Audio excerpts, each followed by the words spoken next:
سہیل آفریدی کو عدالت نے عمران خان سے ملاقات کی اجازت دے دی۔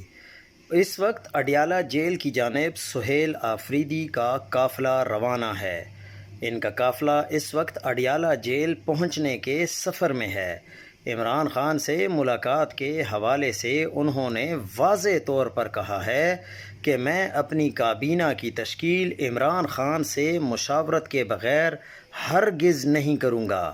اب دیکھنا یہ ہے کہ سپرنٹنڈنٹ اڈیالہ جیل اس بار بھی عدالتی فیصلے کی دھجیاں اڑاتے ہیں یا اس پر عمل درآمد کرواتے ہیں۔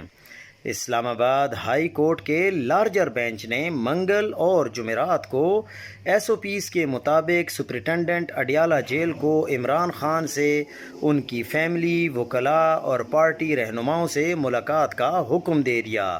عدالت کا تو پہلے بھی حکم، جس کی تعمیل نہ ہونے پر توہین عدالت کی درخواستیں دائر ہوئیں، اڈیالہ کسی عدالت، وزیر اعظم یا وزیر اعلیٰ کا نہیں، بس ایک ہی حکم چلتا ہے اور ایک ہی حکم مانا جاتا ہے۔